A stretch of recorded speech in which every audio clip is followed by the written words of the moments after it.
Welcome to software of this channel. आज हम इस वीडियो में एक न्यू कोड डिस्कस करेंगे कि आप टेक्स्ट का डेटा सेट पीएसओ एल्गोरिथम में कैसे अप्लाई कर सकते हैं।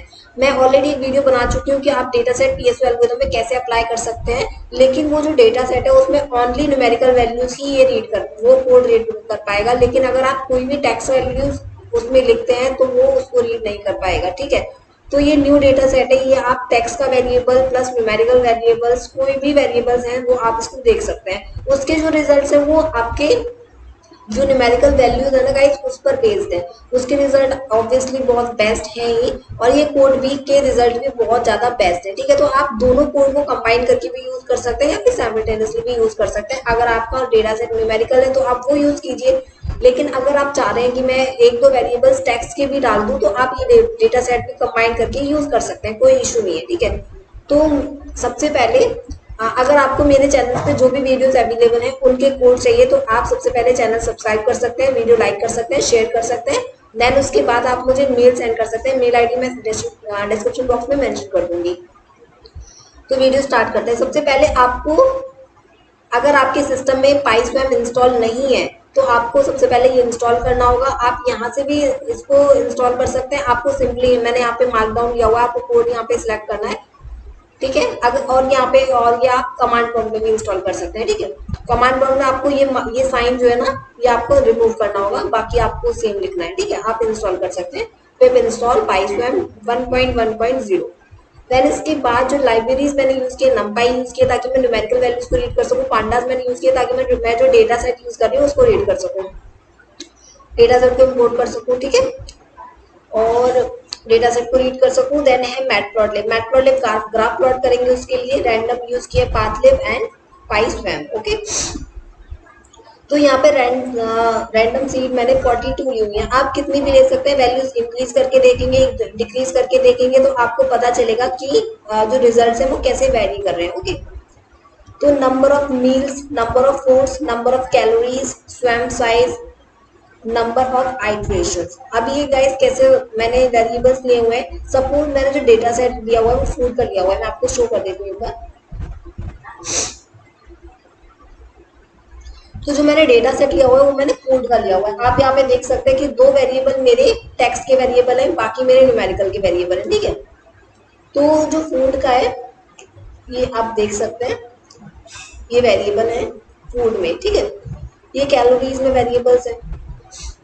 अब बारी आती है कि अगर आपका डेटा सेट कोई और है, जरूरी नहीं है कि आप सेम ही डेटा सेट यूज करें। आप कोई और डेटा सेट अगर यूज कर रहे हैं तो आपको यहाँ पे, सपोज मैं एग्जांपल ले रही हूँ कि मैं एम्प्लॉयज का डेटा सेट यूज कर रही हूँ, तो मैं यहाँ पे लिखूंगी number of employees, number underscore employees is equal to 21। Suppose मैं 21 ले रही हूँ। फिर नेक्स्ट में लिख सकती हूँ नंबर ऑफ फूड, तो नंबर ऑफ प्रोजेक्ट्स में ले सकती हूँ, क्योंकि एम्प्लॉयज प्रोजेक्ट को वर्क करते हैं। तो number of projects, maximum calories, मतलब मैं लिख सकती हूँ मैक्सिमम सैलरी। ठीक है, तो मैक्सिमम सैलरी में ले सकती हूँ। तो ये टोटली बेस्ड है आपके इंपॉर्टेंट वेरिएबल्स पे। जो भी आप डेटा सेट यूज करें, डेटा सेट में बहुत सारे वेरिएबल्स होते हैं, सपोज 40 होते हैं, कभी किसी में बहुत ज्यादा वेरिएबल्स होते हैं, तो जरूरी नहीं है गाइस कि सारी वेरिएबल्स को आप लें। हमको बस देखना होता है कौन से वेरिएबल बहुत इंपॉर्टेंट है। और आप कैसे देख सकते हैं, आप या तो फिर आपको डेटा सेट भी आप अगर रीड करेंगे ना तो आपको कुछ इंपॉर्टेंट वेरिएबल्स ऑलरेडी आपको मिल जाते हैं, लेकिन अगर फिर भी नहीं पता चलता है कभी कभी तो आप पेयर प्लॉट बना सकते हैं। ठीक है, पेयर प्लॉट अगर प्लॉट करेंगे तो आपको इंपॉर्टेंट वेरिएबल्स का पता चल जाएगा।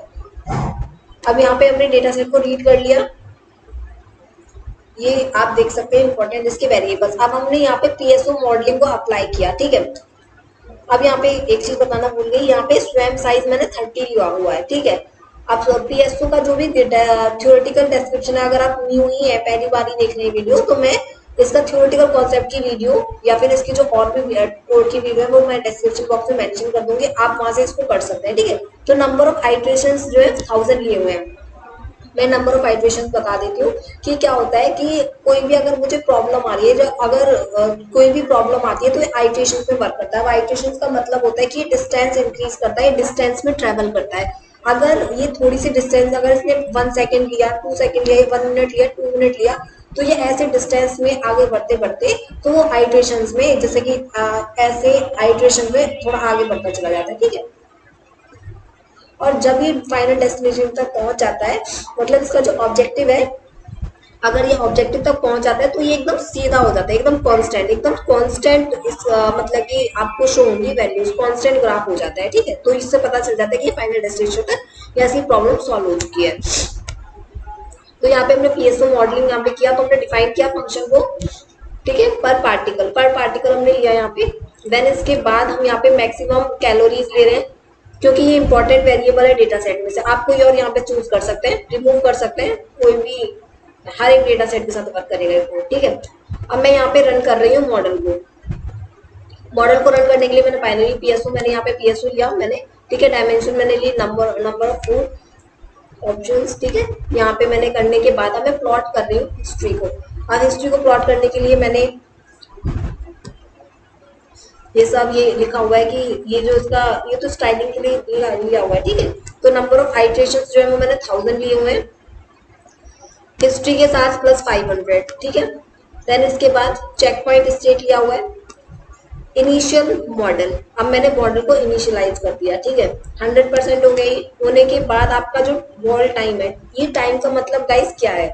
अब टाइम का मतलब मैं सॉरी एक एग्जांपल ले रही हूँ कि मैं कहीं भी ऐसी न्यू जगह पर पहुंच गई और मेरे पास फोन है। फोन क्या हो गया, अचानक उसकी बैटरी डेड हो गई, फोन स्विच ऑफ हो गया। ठीक है, और मुझे भूख लग रही है बहुत ज्यादा। ठीक है, और मुझे नहीं पता कि मैं, क्योंकि वो जगह मेरे लिए न्यू है, तो मैं किस डायरेक्शन में बढ़ूँ आगे मुझे नहीं पता। लेकिन मुझे बहुत ही भूख लग रही है और मुझे बढ़ना ही बढ़ना, और मेरे आसपास कोई लोग भी नहीं है, कोई भी नहीं है। तो मैं कैसे बढ़ सकती हूँ? मैं ऑब्वियसली अपने आप ही मैं चूज करूंगी कि चलो मैं इस डायरेक्शन में बढ़ जाती हूँ। और मैंने इस डायरेक्शन में जैसे ही बढ़ी, मैं जैसे ही 3-4 सेकंड चली या 5 मिनट चली, मेरे को फूड का स्टॉल या फूड मिल गया।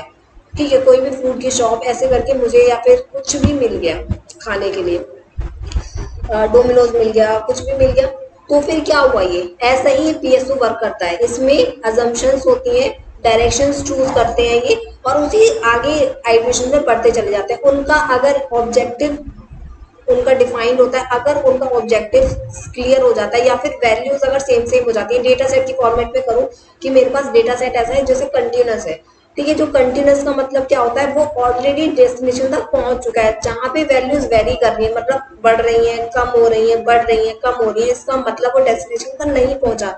अगर डेटा सेट कांस्टेंट हो रहा है, जिस पॉइंट पे कांस्टेंट हो रहा है, इसका मतलब वही पॉइंट है जहां पर वो डेस्टिनेशन तक पहुंच चुका है। और यहाँ पे आप देख सकते हैं ये 3.49 सेकेंड इसको ऑनली लगे हैं अपने डेस्टिनेशन पहुंचने के लिए। यहाँ पे आप देख सकते हैं 3.49 सेकेंड। ठीक है, तो यहाँ पे अब बात क्या हो गई? Final model. फाइनल मॉडल का मतलब क्या होता है? आप और भी मॉडल्स इसमें प्रिडिक्ट कर सकते हैं। यहाँ पे आप जो ऑप्शंस का जो वेरिएबल देख रहे होंगे, इसमें 3 लिए हुए हैं, C1 लिया हुआ है, C2 लिया हुआ है, वेट लिया हुआ है। ठीक है, तो आप क्या कर सकते हैं? अगर आप यहाँ पे कभी कभी क्या होता है, जो टाइम जो होता है ना वो कम आता है, सॉरी ज्यादा आता है, क्योंकि डेटा सेट तो चेंज होते रहते हैं, डेटा सेट सेम नहीं होते ना, ये डेटा सेट भी परफॉर्म करता है। तो अगर आपका ये टाइम बहुत ही ज्यादा आए, तो आप यहाँ पे C1 को इंक्रीज कर सकते, C1 को कम कर सकते हैं, C2 को इंक्रीज कर सकते हैं। ठीक है, तो इससे क्या होगा? आपका जो टाइम है वो कम हो जाता है, वेरी कर जाता है। ठीक है, अब यहाँ पे देख सकते हैं 45-49 यहाँ पे है, और यहाँ पे हमारा C1 जो है 0.5 है, 0.5, 0.9। C1 को इंक्रीज किया और C2 को डबल इंक्रीज किया। ठीक है, तो इसमें क्या हुआ? हमारा टाइम थोड़ा डिक्रीज हुआ, 3.45 सेकेंड हुआ। अब ये और भी ज्यादा कम टाइम में हम पहुंच चुके हैं। अब यहाँ पे recommend menu for the week, जो वीक के लिए जो मेन्यू है, जो टेक्स्ट का जो हमारा डेटा सेट है, वो हमने यहाँ पे लिख किया और यहाँ पे रिजल्ट आ गया इसका। ठीक है, generate sample menu for workout plan. ठीक है, वर्कआउट प्लान के लिए ये मेन्यू है, और ये पर्टिकुलर कैलोरीज के लिए।